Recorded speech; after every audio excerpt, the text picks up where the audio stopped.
Good morning, friends.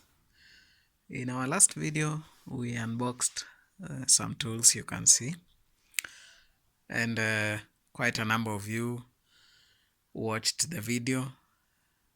We are so grateful. Today, we would like to go through them and explain to some of you that raised the question, what are these and what are they used for? We realized we did not remember to do a voiceover.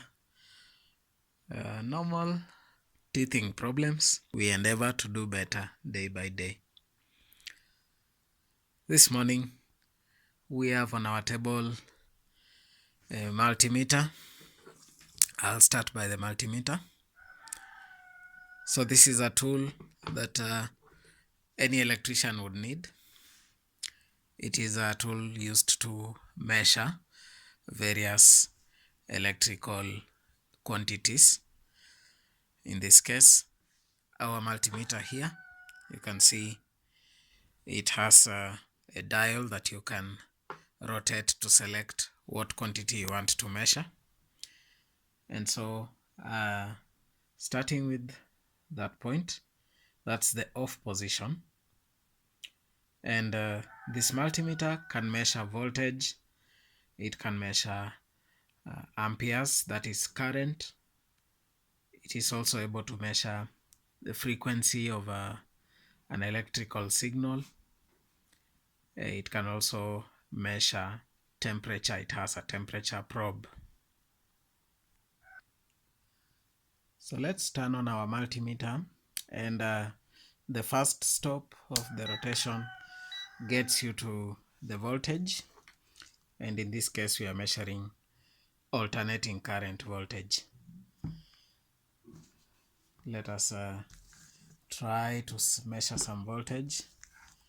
I will use my probes to measure the voltage of my electricity here at the house, and once I place my probe inside there, you can see the electricity here in Kenya is around 240 volts.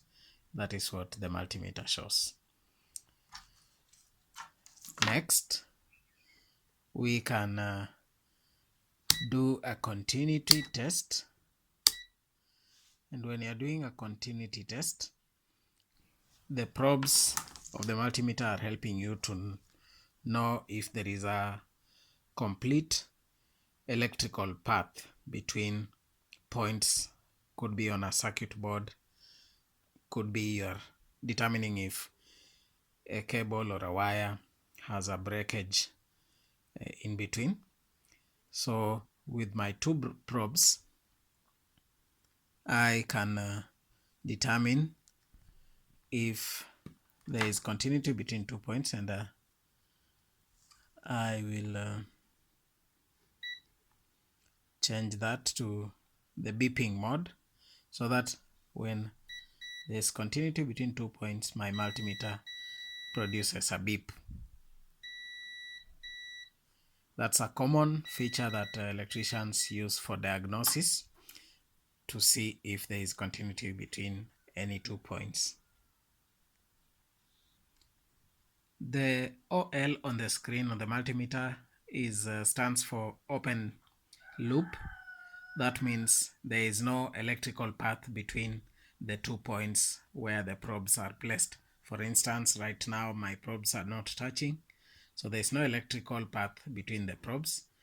But when I touch the probes, you can see the oil goes away and I hear the beep.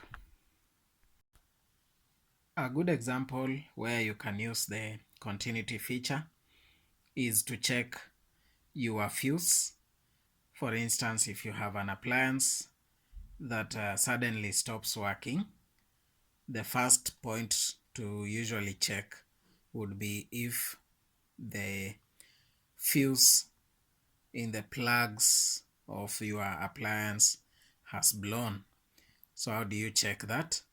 You place the probes of your multimeter on the two ends of your fuse while on the continuity setting, And if you get a beep, it means your fuse is still good. If you still get OL, means your fuse is blown, right? Another feature that my multimeter can do is measuring temperature, and you can see there is the thermometer icon there. You can see that.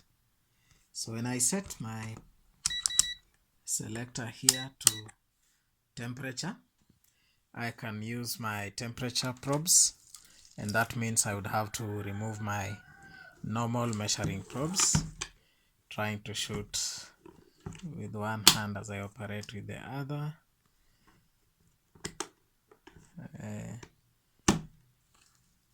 So those are my normal probes out, and now we are going to connect the temperature probes.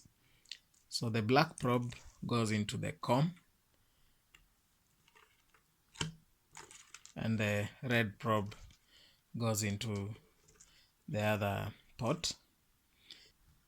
And you can select between Celsius and Fahrenheit. So it is 73 degrees Fahrenheit and 23 degrees Celsius here at my place. To measure the temperature of anything, you place the probe on the surface of the thing, or if it is a liquid, you can immerse the temperature probe in the liquid. For instance, if I get hold of the probe, you can see the temperature on my skin, on my fingers right now, is 33 degrees Celsius, and in Fahrenheit the temperature right now is 92 degrees Fahrenheit, where you have the thermometer icon.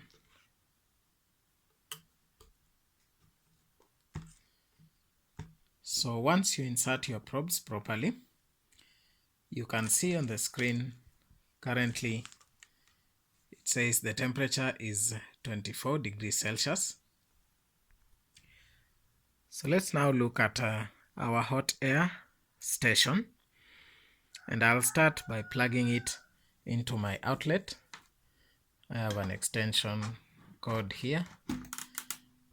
Once I plug it in, you could hear a low hum, and that is the air blower that is inside the box. And there are two switches to turn on the air side and the soldering side. So when you turn on the air side,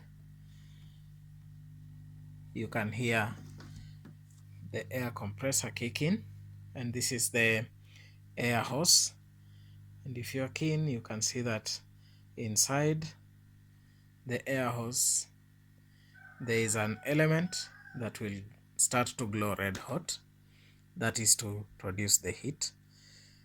And on the dials here, you can adjust the air as well as the temperature of the heating element. So currently I can set it to 200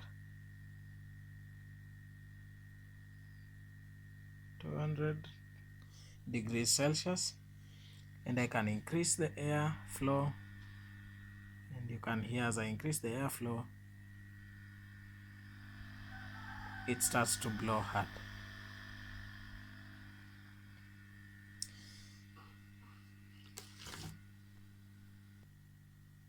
So the tool produces hot air, and the hot air is used for soldering components on motherboards. The components could be either too small for a soldering iron, which is the normal tool that we use for soldering, or it could be too large for the tip of the soldering iron. So the hot air is what melts the solder. Solder is the substance that holds together components on a circuit board. So when we are repairing, sometimes we may need to remove a component and replace it with another, or remove a component while diagnosing if the component is what is causing the fault that we are repairing. So those who asked how this device works or what it is used for. It is used for soldering, and it has two ways of soldering, either by the use of hot air or with a normal soldering iron. So on the soldering iron side, again it has its own switch. So when we turn it on there, again on our display you can see you can set the temperature, how hot you want your soldering iron to heat depending on the need.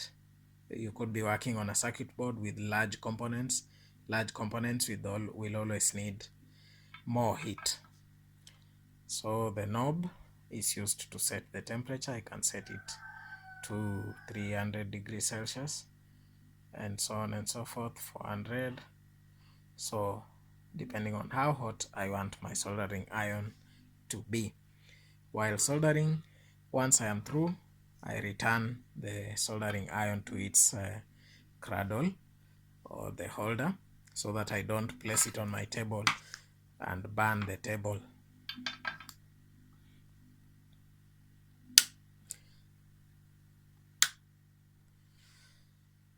So once you turn on the device, the air continues to blow for a while so that the elements are cooled down slowly before it turns off completely. So that is it, guys. Those are our two first tools in our journey in electronics repairs. Specifically, I'm interested in board repairs, component level. I am not really proficient, but I think with these two and more to come with experience, then I'll become a pro one day. That is it for today. Thanks for watching, and get in the comment section. Let me know what we can improve going further. We are always there to listen to your comments. We will definitely read all of them. We will answer and to all of them. I think I've tried to answer to all of them in the previous video, and you have taken in your advice. Thanks for watching. Bye bye.